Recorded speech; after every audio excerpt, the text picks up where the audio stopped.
Amber, thank you. We're also following some breaking news out of Wisconsin. 5 people are dead, dozens injured after a driver sped into a crowd at a Christmas parade. Our Fox Carolina's Brooklyn Cromer live in our newsroom. And Berkeley, what can you tell us about this horrific tragedy? I know we learned some new information this afternoon. That's right, Tori. Now, there's still a lot of questions, but what we know so far is police say this was the result of a domestic dispute and not terrorism.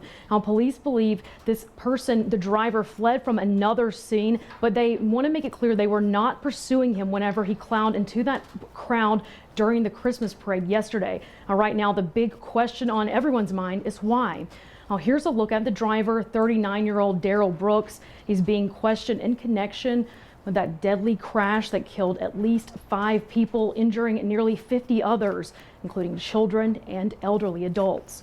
Investigators are trying to determine whether he was leaving a crime when he crashed into to those marchers.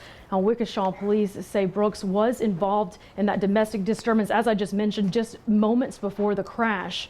And court's records show Brooks has faced several past criminal charges, including reckless endangerment, disorderly conduct, jumping bail, and battery.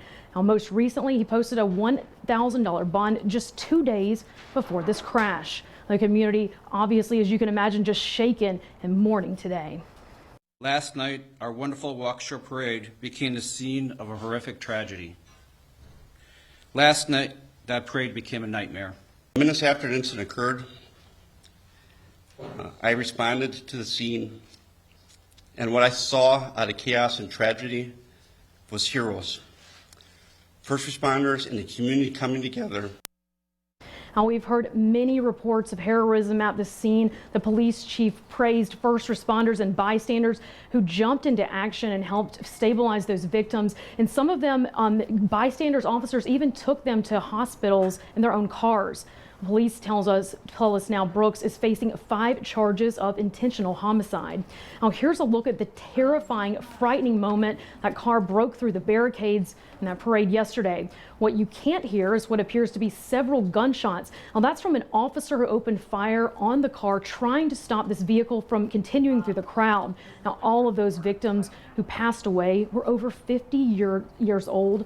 4 of them women aged 51 to 79 years old, and an 81-year-old man who also passed away. We've learned the older women were part of a group in the parade called the Dancing Grannies.